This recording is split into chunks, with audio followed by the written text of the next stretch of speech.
Hola, Dios les bendiga, muy buenos días.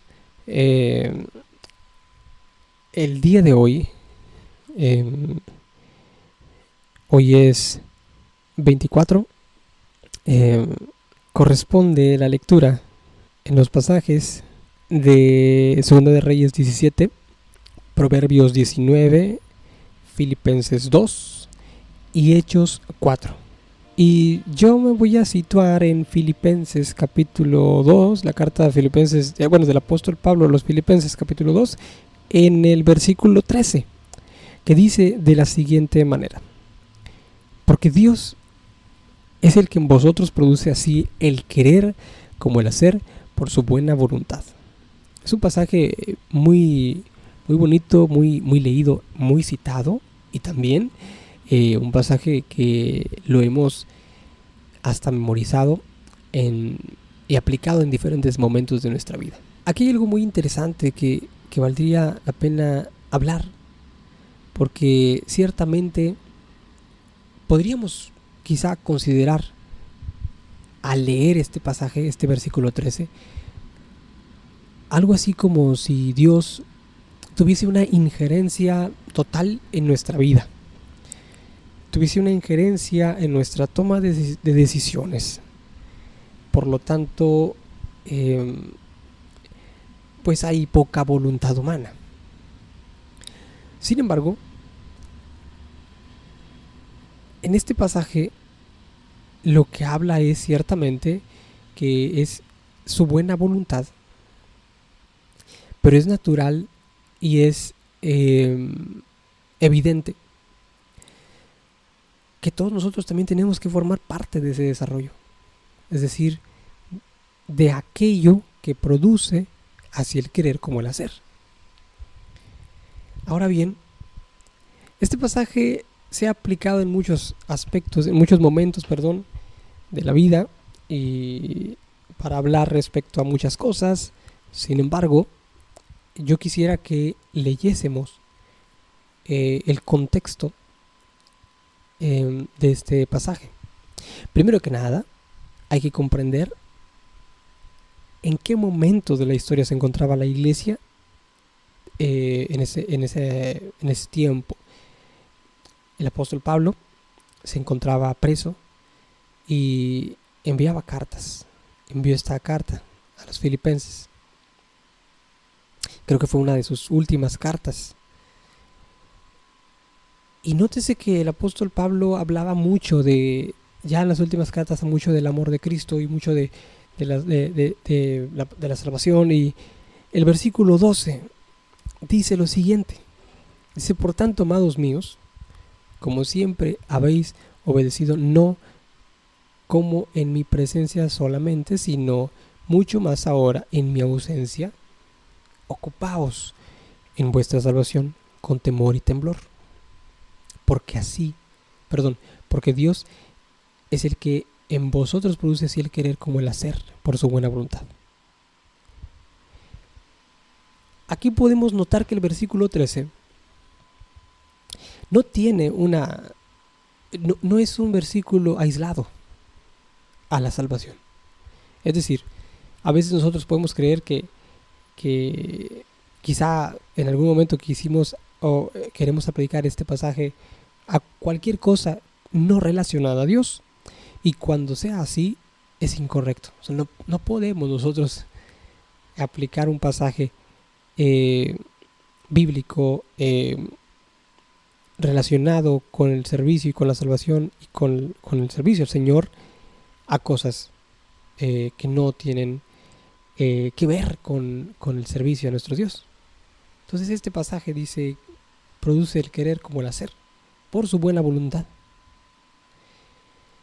Pero también hay otras dos cosas que me llamaron mucho la atención y quiero compartir con ustedes. Son dos palabras: temor y temblor, en el versículo 12. La palabra temor en este pasaje no está, no es la misma, o no podríamos darle el mismo sentido a aquella palabra cuando leemos el temor a Jehová, el temor a Dios. Porque el temor a Dios o el temor a Jehová es un temor muy diferente. Es un nivel de respeto, un nivel de respeto por la autoridad que representa a Dios, que no es cualquier autoridad, es una autoridad que supera nuestra comprensión. Este temor que el apóstol Pablo habla a los filipenses es un temor de miedo, es un temor de preocupación, y el temblor pues es el efecto que pueda producir, ¿verdad? Ahora, ¿por qué ocurre esto? ¿Por qué el apóstol Pablo dice cuiden o con temor y temblor? Porque había una necesidad de salvaguardar no tanto la vida humana, ¿sí? La carne, sino el espíritu. La palabra de Dios también dice ahí ahorita no tengo el pasaje, pero no temas al que mata la carne, sino aquel que puede echar tu alma al infierno. Dando alusión de que hay una necesidad mucho más importante, mucho más grande, el preservar la vida espiritual, la vida eterna. Y en este caso también suscribe esas palabras el apóstol Pablo, pero refiriéndose ya ahora a la salvación en Cristo. Y dice, ocupaos en vuestra salvación, con temor y temblor. Y nótese que el versículo 12 no está aislado al versículo 13 ni viceversa, sino que es una continuidad. Dice, ocupaos en vuestra salvación con temor y temblor, porque Dios es el que en vosotros produce así el querer como el hacer por su buena voluntad.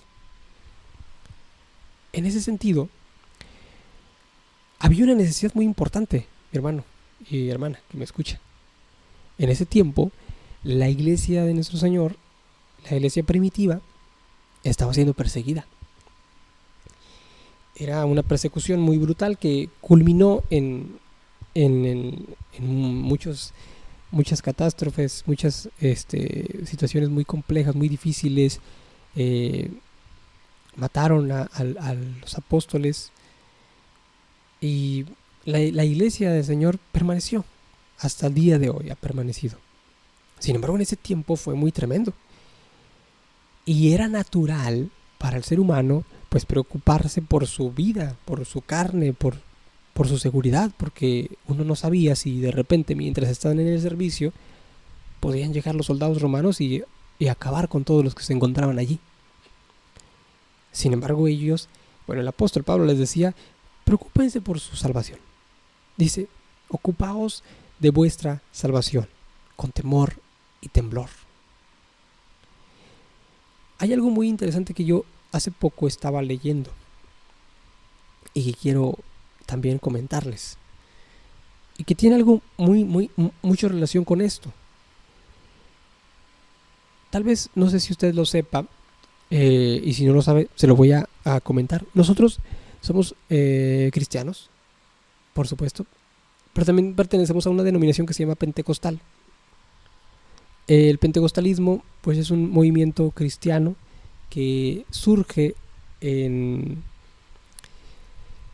luego de un avivamiento en Estados Unidos muy grande, pero no es que nazca en Estados Unidos, sino que simplemente allá surge ese movimiento de avivamiento espiritual y de sanidades muy impresionantes. Entonces de ahí surgen iglesias que se denominan pentecostales.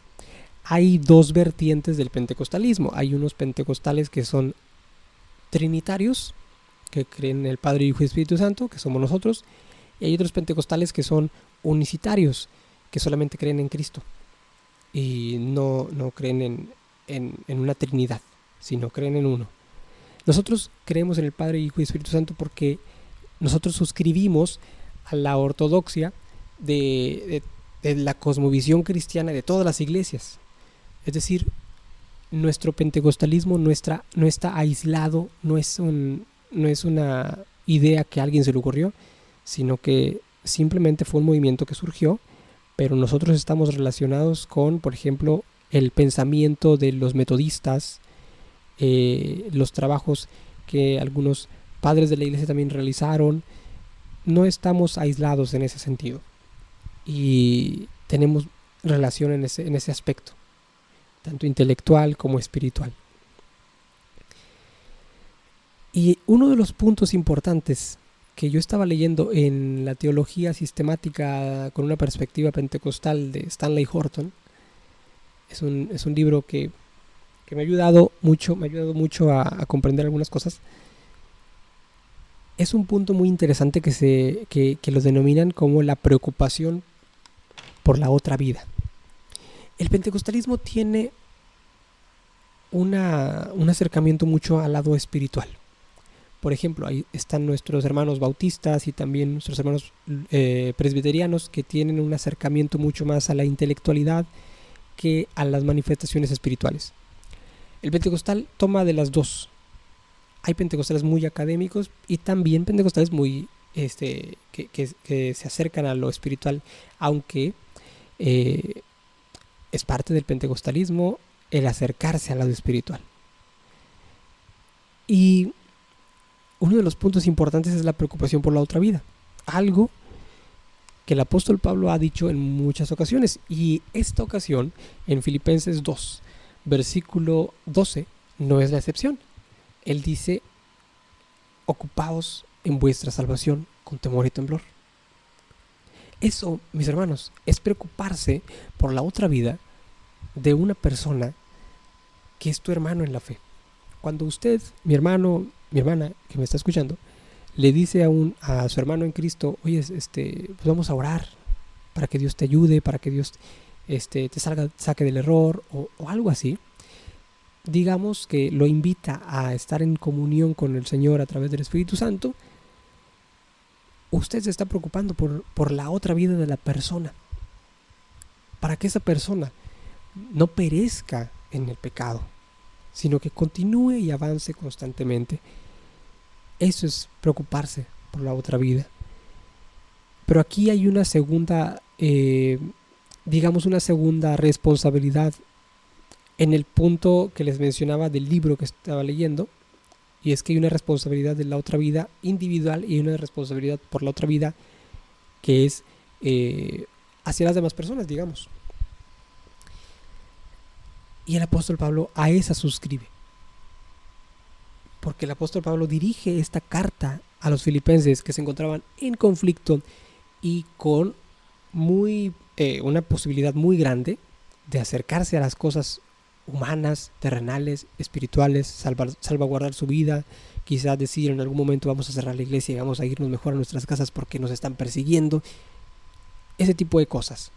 Y el apóstol Pablo dice: oigan, tranquilos, ocúpense de vuestra salvación con temor y temblor. Esta semana, este día, mi hermano, mi hermana que me escucha esta mañana, es un tiempo muy bueno, creo yo, para poder reflexionar sobre esto. Reflexionar sobre la salvación que hemos recibido a través de Cristo. Hace poco escuchaba a una persona que decía: no sé si soy verdaderamente salvo. No sé si realmente estoy salvo completamente. Cuando yo escuchaba eso, yo decía: definitivamente esa persona no es salva. Porque nosotros no podemos dudar ni un momento en que somos salvos. Porque Jesucristo pagó el precio. Él ya murió en la cruz, resucitó al tercer día, ascendió al cielo, nos dio la salvación. Nosotros no podemos dudar, pero también nosotros no podemos quedarnos simplemente decir: soy salvo y listo. Tenemos que hacer algo, tenemos que avanzar, tenemos que confiar. Y el apóstol Pablo a eso se refiere, porque la iglesia que se encontraba, la iglesia de los filipenses, ellos eran salvos. Posiblemente ellos decían: sabes que yo soy salvo, yo ya recibí la salvación, Cristo ya está en mi corazón. Pero aún y todo eso, el apóstol Pablo les dice: saben que ocúpense de su salvación, cuiden su salvación con temor y temblor. Es decir, cuídense su salvación con mucha seguridad, con mucho terror, con mucho temblor y con mucho temor. Porque las situaciones y las circunstancias que estaban suscitando en su entorno, pues podrían ocasionar que, por supuesto, podrían digamos, alejarse de Dios y perder la vida eterna. Por eso, mi hermano, es un momento muy importante para reflexionar. Reflexionar sobre nuestra salvación, nuestra comunión con Dios. ¿Cómo estoy viviendo yo mi vida cristiana, mi vida espiritual, mi espiritualidad con Dios? Y bueno, pues espero que haya sido de bendición este pequeño comentario, eh, que de hecho ya había grabado previamente, pero algo sucedió aquí con el micrófono y tuve que volver a grabarlo. Dios les bendiga grandemente, que tenga un excelente y bendecido inicio de semana y bueno, Dios les bendiga.